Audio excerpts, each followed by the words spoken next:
এটা করো। ধরো তোমাকে দেয়া হলো এরকম 27x³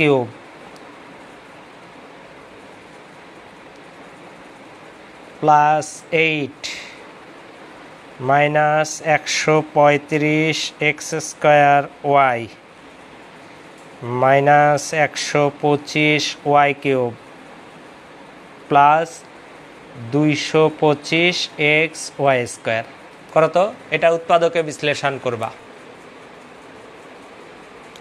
আচ্ছা, আগের অঙ্কটা যে যে পারো নাই তারা একবার দেখে নাও।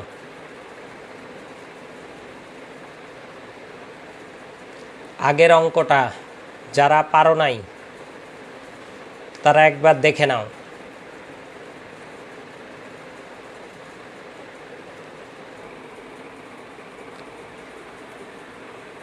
আচ্ছা দেখো,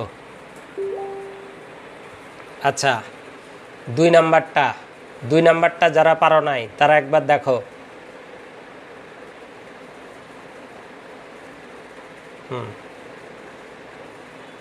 দুই নাম্বারটা যারা পারো নাই তারা একবার দেখো।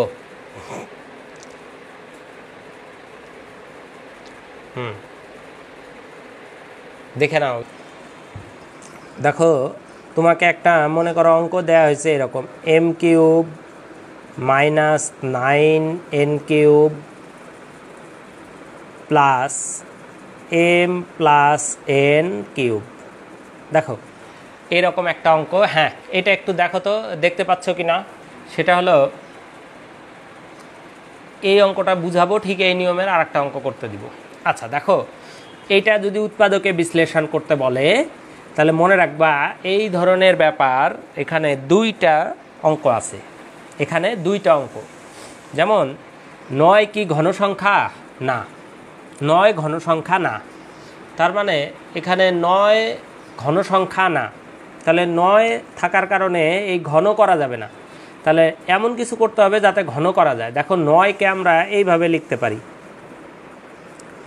m³ 9কে আমরা লিখতে পারি minus 8n³ minus n³ plus m plus n³। দেখো ভালো করে জিনিসটা খেয়াল করো, যেহেতু 9 কি ঘন সংখ্যা না, তাই না? 9 ঘন সংখ্যা না, ওই জন্য আমরা কি করলাম, আমরা এই 9টাকে 8 আর 1-এ ভাগ করে নিলাম, কারণ 8ও ঘন সংখ্যা 1ও ঘন সংখ্যা। ঠিক আছে, এই জন্য এই দুইটাতে আমরা ভাগ করে নিলাম। আচ্ছা, এখন একটা জিনিস খেয়াল করো, এখানে 1টা 2টা 3টা 4টা পদ হয়ে গেল, তাই না? এই 4টা পদ থেকে 2টা 2টা করে নিয়ে সূত্র হবে, 2টা 2টা করে নিয়ে সূত্র হবে। এখন আমরা কোন দুইটা এক জায়গায় নিব, এইটা একটা বিশাল ফ্যাক্ট, এটা একটা ব্যাপার। দেখো এই জিনিসটা একটু আগে বুঝিয়ে নেই, তারপরে তোমরা ভালো করে জিনিসটা খেয়াল করবা, তাহলে এরপরে যে কোনো অঙ্ক দিলে পারবা। আচ্ছা দেখো, ভালো করে বুঝবা জিনিসটা। দেখো এখানে যেভাবে আছে, আমরা যদি এইভাবে লিখি m³ মাইনাস এইটাকে যদি লিখি 2n³ plus m plus n³ minus n³, এইভাবে আমরা লিখতে পারি, এই দুইটা। আচ্ছা, এখন এইভাবে লিখে আমরা একটা জিনিস একটু রাফ জায়গায় চেক করব। দেখো a³ মাইনাস b³ সূত্র কি? a minus b। এটার ক্ষেত্রেও হবে a মাইনাস b। দেখো এই জিনিসটা আর এই জিনিসটা কি মিলেছে? এই দুইটা জিনিস কি মিলেছে? মিলেনি। এই দুইটা কিন্তু মিলেনি, তাই না? আচ্ছা দেখো, এটা আর এটা মিলেনি। তার মানে আমরা যদি এই দুইটা আর এই দুইটা পাশাপাশি রাখি তাহলে আমাদের উৎপাদক মিলবে না।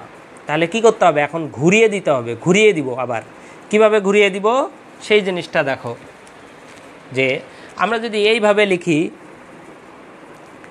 m³ minus n³ plus m plus n³ minus 2n³। দেখো বোঝা যাচ্ছে কিনা? প্রথমে আমরা কিভাবে নিলাম, এই দুইটা পাশাপাশি নিলাম, নিয়ে দেখলাম যে এদের একটা উৎপাদক আর এদের একটা উৎপাদক মিলতেছে না। এখন এই দুইটা এক জায়গায় করব, তাহলে কি হবে? m মাইনাস n, তার সাথে আর একটা উৎপাদক আছে, প্লাস এইটার m plus n minus 2n, এর সাথে আর একটা উৎপাদক আছে। তাহলে দেখো এম মাইনাস এন এটাও কিন্তু কাটাকাটি করে এম মাইনাস এন হবে। এই যে দেখো উৎপাদক মিলে গেছে, এইটার একটা ক্লিয়ার। তাহলে বোঝা যাচ্ছে। তাহলে এই ধরনের অঙ্ক করতে গেলে যে কোন দুইটা তুমি একসঙ্গে করবা এই জিনিসটা কিন্তু তোমাকে আগে ঠিক করে নিতে হবে একটা রাফ জায়গায়। তাছাড়া কিন্তু আন্দাজি মিলিয়ে দিলে কিন্তু মিলবে না। একটা কমন পেলে মিলবে, ধরো তোমাকে এই অঙ্কটাই করতে দিল, সেই ক্ষেত্রে তুমি বুঝতে পারবা, কিন্তু তোমাকে চেঞ্জ করে দিলে তখন কিন্তু একটু চিন্তা করতে হবে। তাহলে জিনিসটা আবার বলে দেই, আবার প্রথম থেকে আবার বলি, আরেকবার শুনো।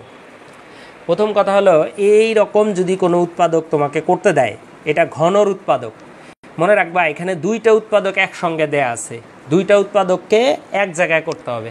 তাহলে প্রথম আগে 9 ঘন সংখ্যা না, তাহলে 9-এর আশেপাশে ঘন সংখ্যা কত আছে? 8 আর 1। তাহলে এমনভাবে ভাগ করবো যেন দুইটাই ঘন সংখ্যা হয়। তাহলে একটা 8 একটা 1 করে দিলাম, তাহলে এই দুইটাই ঘন সংখ্যা। এখন বিষয় হলো দুইটা দুইটা করে নিতে হবে আমাকে পাশাপাশি। তাহলে প্রথম যেভাবে আছে সেইভাবে যদি দুইটা পাশাপাশি নেই, তাহলে এই উৎপাদক আর এই উৎপাদক আসতেছে, এখানে আসছে m-2n, এখানে শুধু m, তার মানে দুইটা কি মিললো না। তার মানে এদেরকে এইভাবে পাশে রাখা যাবে না। কি করতে হবে? এই যে পরে আমরা ঘুরিয়ে দেখলাম যে এইটাকে আর এইটাকে একসঙ্গে করলাম, এইটাকে আর এইটাকে একসঙ্গে করলাম, করে দেখলাম যে মিলে যাচ্ছে। ঠিক আছে, তাহলে যেভাবে রাখলে মিলবে সেইভাবে আমাদেরকে রাখতে হবে। ঠিক আছে, আচ্ছা, তাহলে এই জিনিসটা কিন্তু একটু বুঝার বিষয়। হ্যাঁ, ঠিক আছে। আচ্ছা, তাহলে এখন দেখো তাহলে এইটাকে কি করব? এই যে m³ minus n³ plus m plus n minus 2n³। আচ্ছা, তাহলে এখন দেখো a³ মাইনাস b³ সূত্র কি? a minus B into A square plus A B plus B square. এই প্রথম দুইটা, এই দুইটার সূত্র এটা। এখন এই দুইটার সূত্র লিখবো, এই নিচে লিখি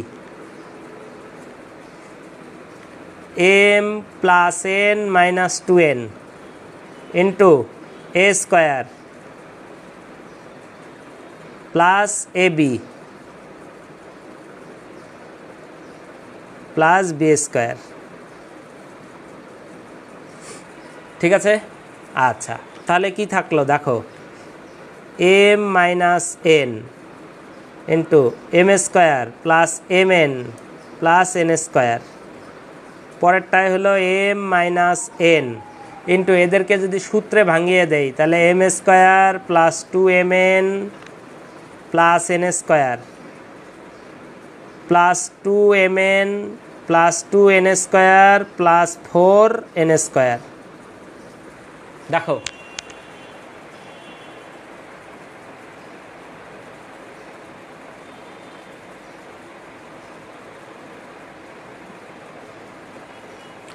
m প্লাস n কিউব হবে কেন?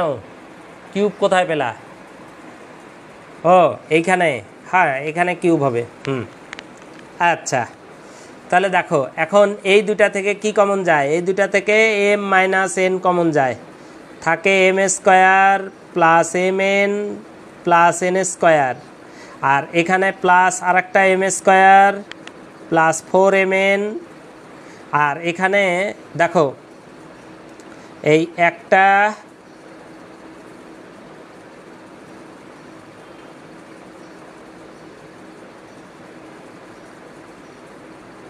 দেখো একটা দুইটা তিনটা চারটা সাতটা 7n স্কোয়ার। তাহলে এখানে হবে m minus n into 2m square plus 5mn plus 8n square. এই যে এটাই অ্যান্সার। দেখো কোথাও কোনো সমস্যা হচ্ছে কিনা দেখো।